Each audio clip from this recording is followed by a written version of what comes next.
Hello student. आज हमारा topic है नामांकन और हम जो कल पढ़ रहे थे वर्गीकरण के सिद्धांत।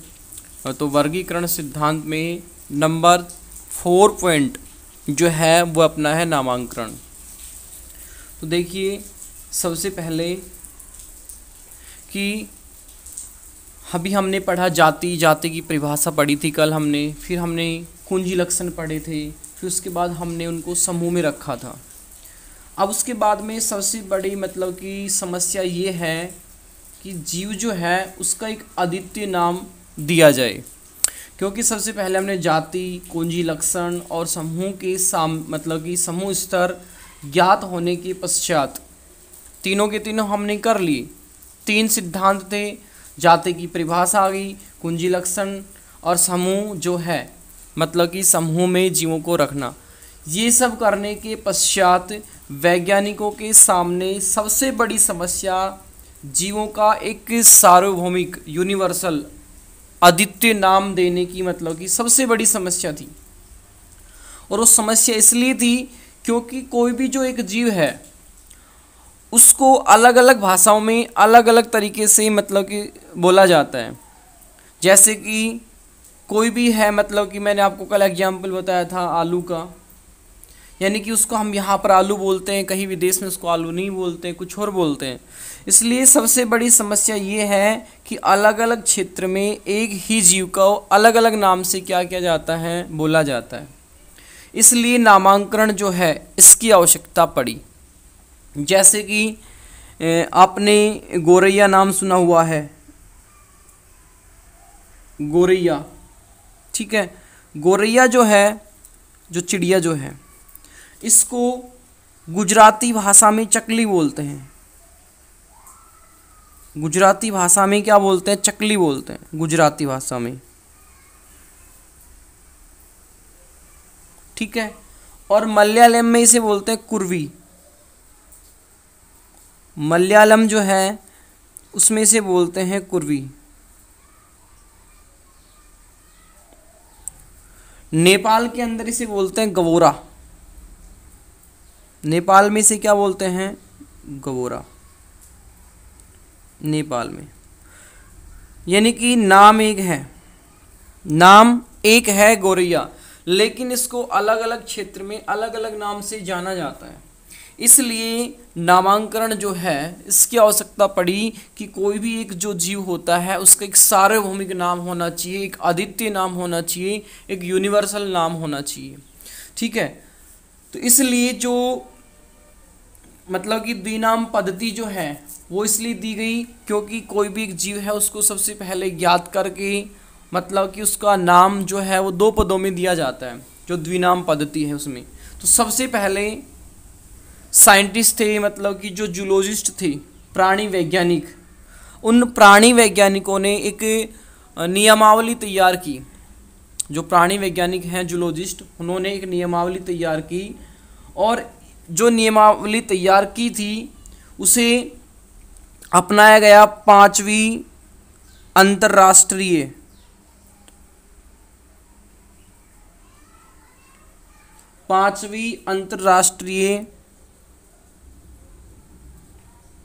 प्राणी विज्ञान कॉन्फ्रेंस। 5वीं अंतर्राष्ट्रीय प्राणी विज्ञान कॉन्फ्रेंस ये हुई थी बर्लिन में। ये कहाँ हुई थी भैया? बर्लिन में। और बर्लिन में ये जो 5वीं अंतर्राष्ट्रीय प्राणी विज्ञान कॉन्फ्रेंस हुई थी उसमें जो जूलॉजिस्ट थे, प्राणी वैज्ञानिक थे, उन्होंने जो नियमावली तैयार की उस नियमावली को यहाँ पर 5वीं अंतर्राष्ट्रीय प्राणी विज्ञान कॉन्फ्रेंस यहाँ पर उसे अपनाया गया। और जंतुओं के अध्ययन के लिए एक समिति बनाई गई। जंतुओं के अध्ययन के लिए एक समिति बनाई गई जिसका नाम था ICZN, international code of zoological nomenclature. International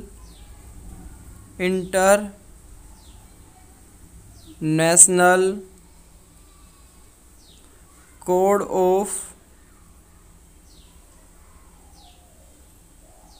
zoological nomenclature.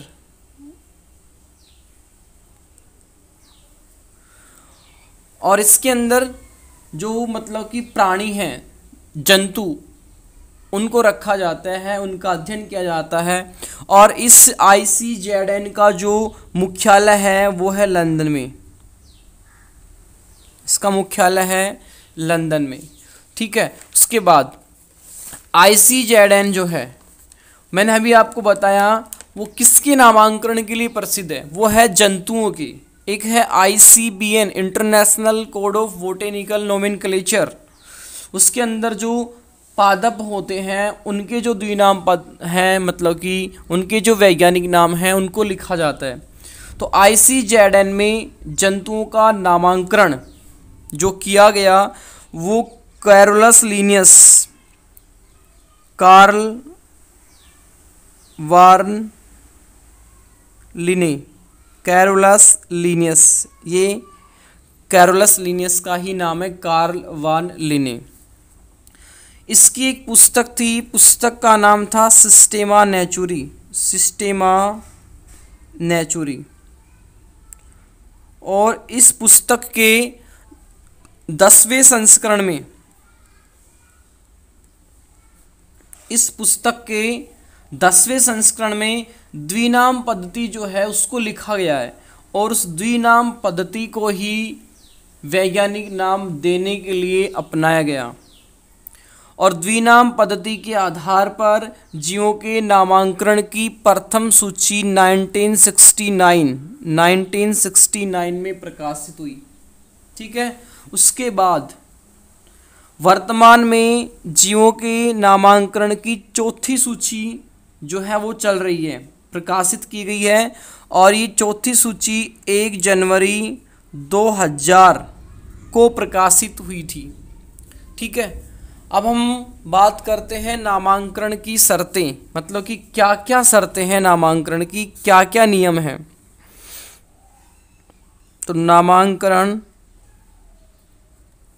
की शर्तें कि नामांकन कैसे करते हैं और किस प्राणी का किया जाता है। ठीक है। तो देखो, अब सबसे पहले द्विनाम पद्धति जो है वो किसके ऊपर लागू होती है, मतलब कि जीवों का जो द्विनाम दिया जाता है वो किस प्रकार से दिया जाता है। तो द्विनाम पद्धति वर्तमान में जो जीव हैं उनके ऊपर लागू होती है या फिर जो विलुप्त हो चुके हैं। नंबर 1, वर्तमान में जो प्राणी जीवित हैं उनके ऊपर लागू होती हैं, और जो विलुप्त हो चुके हैं उनके ऊपर लागू होती है। लेकिन जो प्राणी हाइब्रिड है, संकर प्राणी हैं, या कोई विरूप जो प्राणी हैं उनके ऊपर ये पद्धति लागू नहीं होती। जीवित और विलुप्त जो प्राणी हैं उनके ऊपर क्या होती हैं, लागू होती हैं। नंबर 2, प्रत्येक जीव का नाम यूनिवर्सल होना चाहिए। कैसा होना चाहिए, यूनिवर्सल, यानी कि सार्वभौमिक होना चाहिए। सभी जगह उसका एक ही नाम होना चाहिए, यूनिवर्सल, सार्वभौमिक होना चाहिए। नंबर 3, प्रत्येक जीव का नाम 2 पदों में होना चाहिए। प्रत्येक जीव का नाम 2 पदों में होना चाहिए, जिसमें से पहला जो पद है, पहला पद वो उसके वंश से लिया जाना चाहिए। वंश यानी कि उसका पहला जो पद है वो जेनेरिक होना चाहिए, वंश से लिया जाना चाहिए। और जो दूसरा पद है, दूसरा पद वो उसकी जाति से लिया जाना चाहिए। तो प्रत्येक वैज्ञानिक नाम 2 पदों में होना चाहिए, जिसका पहला पद जेनेरिक होना चाहिए, वंश से लिया जाना चाहिए, और दूसरा पद उसका जाति यानी कि स्पेसिफिक होना चाहिए। और इसके अलावा यदि किसी जीव की जाति की उपजाति है, किसी जीव की जाति की क्या है, उपजाति है, उपजाति, तो जीव का नाम 3 पदों में होगा, जिसे बोलेंगे ट्राई नोमेन नोमेनक्लेचर। 2 पद में है तो उसे बोलेंगे बाई नोमेन नोमेनक्लेचर। यानी कि द्विनाम पद्धति। लेकिन यदि उसकी उपजाति है तो 3 पदों में उसका नाम होगा और जिसमें तीसरा पद उसका उपजाति का होगा। यदि 2 पद में है तो पहला पद वंश से, दूसरा जाति से। यदि किसी प्राणी का नाम उपजाति से लिया जाता है तो तीसरा पद उसका उपजाति का होगा। नंबर 4, पहला जो पद हमने लिया है मतलब कि जो वंश से लिया है, तो वंश में पहला जो अक्षर है वो कैपिटल लेटर में होना चाहिए, कैपिटल लेटर में, ठीक है। और जो स्पेसिफिक है यानी कि जो जाति से लिया गया है वो स्मॉल लेटर में होना चाहिए।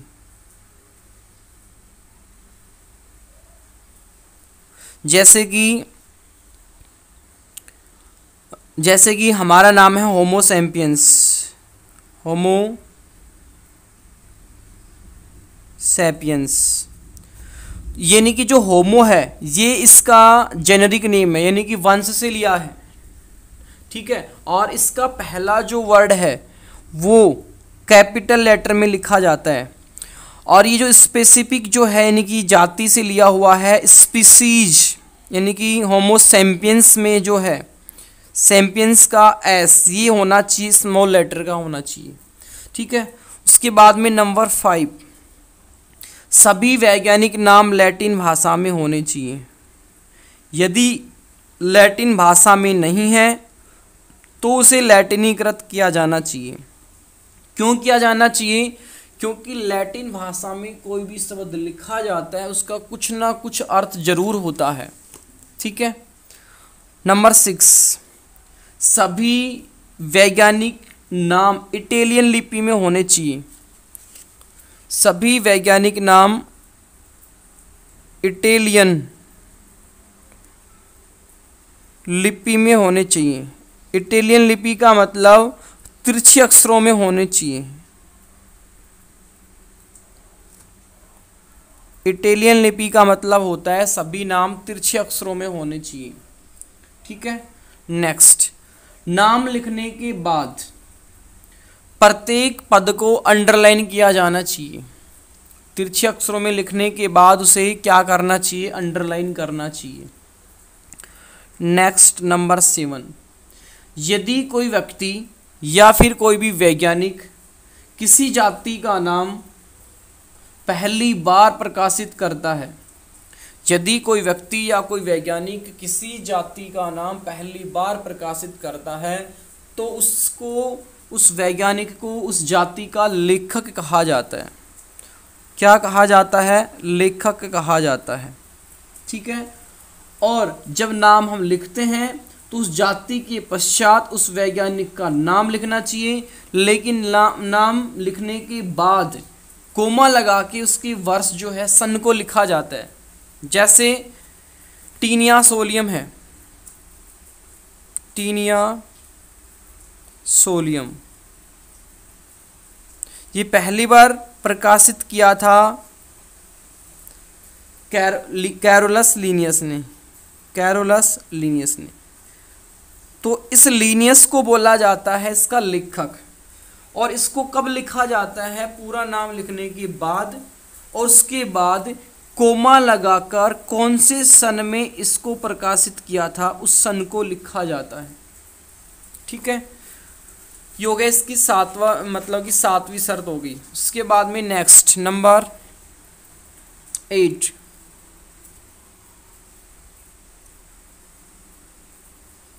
नंबर 8, यदि कोई नाम, मान के चलो कोई नाम है वो बाद में परिवर्तित कर दिया जाता है, हो सकता है पहले नाम गलत हो, बाद में यदि परिवर्तित किया जाता है तो नाम के पश्चात, जो नाम हमने लिखा है उसके पश्चात जो मतलब कि मूल वर्णन करता है जिसने पहले नाम दिया था उसका नाम कोष्टक में लिखा जाना चाहिए। और कोष्टक में लिखने के बाद उसका जो मतलब कि वर्ष है कब प्रकाशित किया था उसको लिखा जाना चाहिए। जैसे कि एंट अमीबा,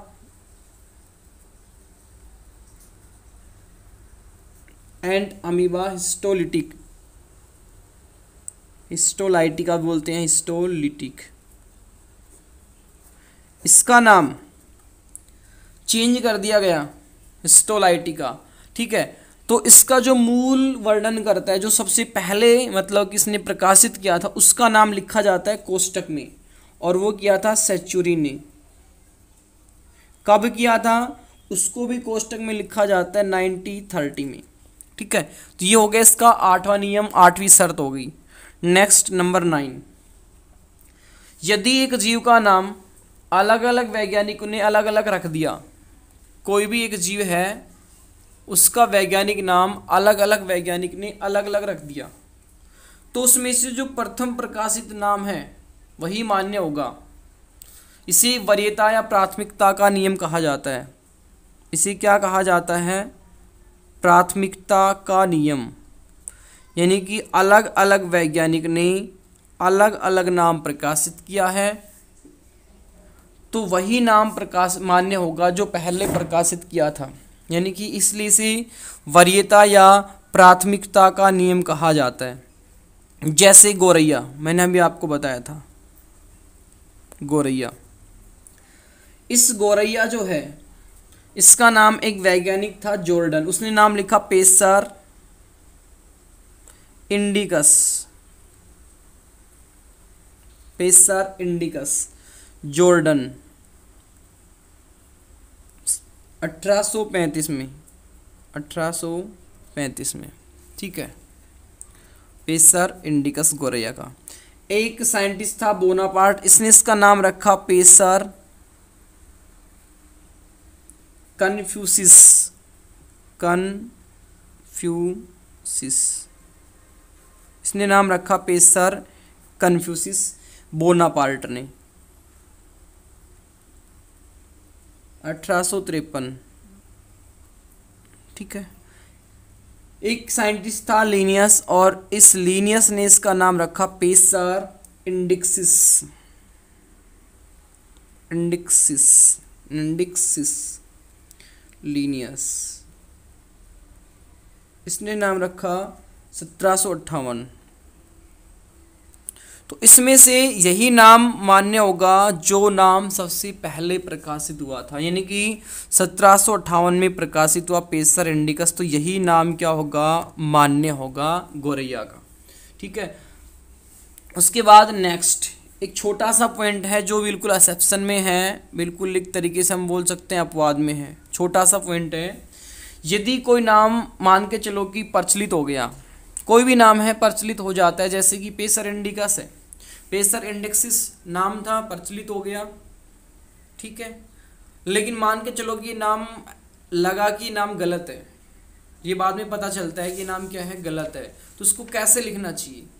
तो इसको जब हम नाम लिखते हैं तो नाम का जो वर्णन पहले ही मतलब कि किसी वैज्ञानिक ने किया है, मतलब कुछ भी किया है, तो नाम को जब हम बदलते हैं तो समस्या उत्पन्न होती है। मान के चलो कि नाम पेसर इंडेक्सिस का नाम पहले कुछ और था, ठीक है, वो गलत था, चेंज कर रहे हैं, तो एक सबसे बड़ी समस्या है। इसलिए इस नियम को कैसे लिखते हैं, मतलब कि चेंज की हुई नाम को कैसे लिखते हैं। तो जब नाम को बदलते हैं तो बदलते समय से समस्या उत्पन्न होती है, इसलिए इसको अपवाद के रूप में लिखा जाता है और अपवाद में लिखने की अनुमति भी दी है, ठीक है। तो जैसे कि एक है सिस्टोसोमा हेमेटोबियम, सिस्टोसोमा हेमेटोबियम, हेमेटोबियम, ठीक है, सिस्टोसोमा हेमेटोबियम। ये नाम दिया था किसने, विनलैंड ने दिया था 1858 में, प्रचलित हो गया नाम। बाद में ये पता चला कि नाम पहले किसी और साइंटिस्ट ने दे दिया था, 1853 में किसी और साइंटिस्ट ने दे दिया था, ठीक है। अब हम बात करते हैं इसकी कि सिस्टोसोमा हेमेटोबियम नाम जो है वो दिया था विनलैंड ने 1858 में, लेकिन इससे बाद जब ये नाम प्रचलित हो गया तब बाद में पता चला कि ये नाम तो बिलहार्ज ने 1853 में दे दिया था। तो इसको कैसे लिखते हैं, सिस्टोसोमा हेमेटोबियम, उसके बाद सबसे पहले प्रकाशित किसने किया, बिलहार्ज ने, तो कोष्टक में क्या लिखेंगे, बिलहार्ज। कब प्रकाशित किया, 1853। उसके बाद में जो नाम बाद में दिया विनलैंड ने, कब? 1858। तो इस नाम को ऐसे लिख सकते हैं, सिस्टोसोमा हेमेटोबियम बिलहार्ज 1853, विनलैंड 1858। यानी कि बिलहार्ज ने ये नाम पहले ही दे दिया था, बाद में पता चला विनलैंड को कि ये नाम पहले ही किसी ने दिया हुआ है। तो इसको अपवाद स्वरूप इसको इस तरीके से लिखने की अनुमति है, द्विनाम पद्धति इसको भी क्या करती है? स्वीकार करती है। तो इस तरीके से जो नामांकन है, नामांकन की जो कुछ शर्तें थी नॉर्मल, इसके 8-9 पॉइंट थे और एक पॉइंट इसका एक्सेप्शन में था जो मैंने अभी आपको बताया।